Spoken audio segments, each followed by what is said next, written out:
Bismillahirrahmanirrahim. Assalamu alaikum. Today we will discuss the most important topic of Indo-Pak history, and that is Punjab under Ranjit Singh और Sikh empire. Means आज हम इस topic में cover करेंगे कि रंजीत सिंह ने पंजाब में सिख एम्पायर को कैसे इस्टेब्लिश किया.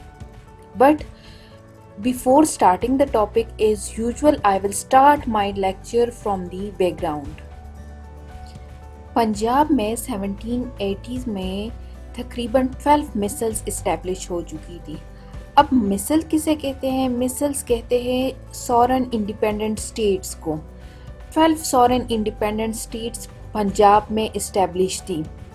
उनके नेम्स कुछ ऐसे थे: अलूवालिया, बांगी, नकई, फैजुलपुरिया, कहनिया, सुकर चकिया, करोड़ सिंगिया, निशानिया, पुलकिया, रामगढ़िया, शहीद और दलीवालिया. ये तमाम मिसल्स शामिल थे. ये मिसल जो है एक दूसरे के साथ बहुत कोऑपरेट करते थे. मींस जब कभी कोई एक्सटर्नल फोर्सेस इन पर अटैक करते थे तो ये कलेक्टिवली उनको उनकी रेजिस्टेंस जो थी वो शो करते थे. क्लियर? इनमें बांगी जो है, बांगी मिसल बहुत पावरफुल थी और इनके साथ अमृतसर और लाहौर के रीजन्स आते थे. जबकि सुकर चकिया भी बहुत ज़्यादा पावरफुल और स्ट्रॉन्ग थी. सुकर चकिया का जो रूलर था उसका नेम था महन सिंह. महन सिंह की डेथ के बाद 1792 में उनकी डेथ हुई थी. उनके बाद उनका बेटा सुकर चकिया का रूलर बना जिसका नेम था क्या?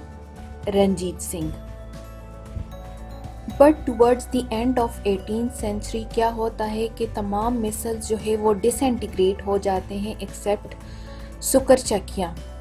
जबकि दूसरी तरफ सुकर चकिया और बांगी मिसल के दरमियान बहुत सारी लड़ाइयाँ और बैटल्स जो हैं वो हो रही थी. क्यों हो रही थी? क्योंकि बांगी मिसल जो था बहुत ज़्यादा इम्पॉर्टेंट थे. उनमें ये दो रीजन्स आते थे जो कि बहुत इम्पॉर्टेंट थे. तो ये दोनों मिसल्स एक दूसरे के साथ लड़ाइयों में मसरूफ़ थी. इसके बाद क्या होता है कि 1799 में रंजीत सिंह लाहौर को घेरे में ले लेता है. जबकि 1802 में रंजीत सिंह अमृतसर को हासिल कर लेता है. मीन्स दैट कि 1802 में रंजीत सिंह जो है वो लाहौर और अमृतसर को अपने अंडर कर लेता है. इसके बाद क्या होता है कि रंजीत सिंह जो बाकी मिसल्स थी उनके साथ फ्रेंडली अलायंस बना लेते हैं, कुछ के साथ मैरिज अलायंसेस बना लेते हैं, जबकि कुछ को डिफीट दे देते हैं. तो इस तरह पंजाब के इस वाले रीजन में रंजीत सिंह की इन्फ्लुएंस इस्टेब्लिश हो गई. जबकि जो चीफ्स थे, बड़े बड़े चीफ्स थे, वो जागीरदार या ज़मींदार में ट्रांसफॉर्म हो गए. सो फाइनली 1801 में रंजीत सिंह यहाँ पर सिख एम्पायर को इस्टेब्लिश कर लेता है. After the establishment of Sikh empire Ranjit Singh जो है अपनी आर्मी को बहुत ज़्यादा powerful, well disciplined and well equipped बना लेता है. किनकी मदद से? With the help of European instructor. उनकी आर्मी भाई स्ट्रॉन्ग क्यों ना होती जब उनके ऊपर ऐसे जर्नेल मुकम चंद, दीवान चंद, हरी सिंह नालवा और राम दयाल जैसे जर्नेल जो ना गुजरे हों. इसके अलावा रंजीत सिंह अपनी आर्मी और जर्नेल का बहुत ज़्यादा ख्याल रखते थे. मींस रेगुलर पेमेंट इनको अदा करते थे वक्त पर. So after the establishment of Sikh empire होता क्या है कि महाराजा रंजीत सिंह और ब्रिटिश ईस्ट इंडिया कंपनी के सर चार्ल्स मेटकाल्फ के दरमियान ट्रीटी ऑफ अमृतसर 1809 में साइन हो जाती है. But before discussing the treaty of Amritsar in detail मैं थोड़ा सा ट्रीटी ऑफ तुलसत पर को हाईलाइट करती जाऊंगी, क्योंकि ट्रीटी ऑफ तुलसत की ट्रीटी ऑफ अमृतसर के साथ क्लोज कनेक्शन है. ठीक है?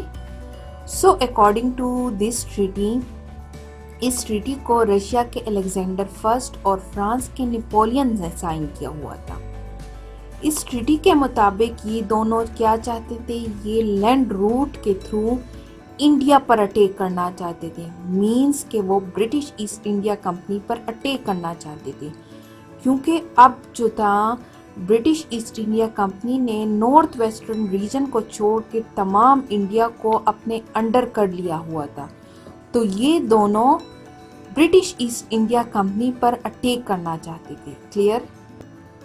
जब ब्रिटिश ईस्ट इंडिया कंपनी को इसका पता चला तो उन्होंने रिंग फेंस पॉलिसी एक्टिवेट कर दी, जिसके मुताबिक उन्होंने कहा कि अगर फ्रांस और रशिया इंडिया पर लैंड रूट के थ्रू अटैक करेंगी तो वो पहले ईरान को, फिर अफ़गानिस्तान को, फिर पंजाब को, फिर सिंध को क्रॉस करेंगी। ठीक है, तो उन्होंने क्या किया कि उस टाइम के जो गवर्नर जनरल थे लॉर्ड मिंटो, उन्होंने अंडर चार्ल्स मेटकाल्फ के साथ एक डेलीगेशन भेजी इन एरियाज़ में। लेकिन यहाँ पे मैं फोकस करूँगी only Punjab, because we are discussing about the Sikh empire, तो मैं पंजाब को फोकस करूँगी। ठीक है, जब चार्ल्स मेटकाल्फ आए तो उन्होंने रंजीत सिंह को एक ऑफ़र दी कि हम एक डिफेंसिव अलायंस बनाते हैं जिसमें अगर कोई एक्सटर्नल फोर्स हम पर अटैक करेंगी तो आप उसमें हमारा साथ देंगे, और अगर आप पे कोई अटैक करेगा तो हम आपका साथ देंगे। तो रंजीत सिंह ने इस ऑफ़र को एक्सेप्ट करने के लिए 2 कंडीशंस रख दी। उन्होंने कहा कि अगर अफ़गान जो है वो अगर सिख पर अटैक करेंगी तो आप इसमें कोई इंटरफेरेंस नहीं करेंगे। दूसरा, उन्होंने कहा कि सतलज रिवर से मतलब अप टू मालवा जो है का रीजन ये सिख एम्पायर में आएगा। तो चार्ल्स मेटकाल्फ ये एक्सेप्टेबल नहीं हुआ, तो यूं ये नेगोशिएशन नाकाम हो गई। इसके बाद क्या होता है कि रंजीत सिंह मालवा पर अटैक कर देता है। तो इस लड़ाई में British East India company successful हो जाते, कामयाब हो जाते हैं। यूं रंजीत सिंह को महसूस हुआ कि अब ब्रिटिश ईस्ट इंडिया कंपनी से टक्कर लेना आसान नहीं है, क्योंकि 1809 में उनको महसूस हुआ कि अब ब्रिटिश की पॉलिटिकल सिनारियो चेंज हो गई, वो बहुत पावरफुल इन्फ्लुएंशियल हो गए हैं। तो फाइनली रंजीत सिंह ने अमृतसर में उनके साथ एक ट्रीटी साइन की, treaty of Amritsar. According to this treaty, the boundary line of Sutlej River will remain the boundary of British East India Company. Means के ये जो मैप में मैं आपको शो करवा रही हूँ, ये ब्लू वाला, ये सतलज रिवर है। कहा गया कि इससे ऊपर वाला इलाका जो है ये सिख एम्पायर होगा और ये इसकी सतलज रिवर उसकी बाउंड्री लाइन होगी। तो ये एग्रीमेंट जो है ये इस ट्रीटी में साइन हुआ। Clear? That's all for today. If you have any question, do right your question in the comment section below. Thank you for watching my video. Allah Hafiz.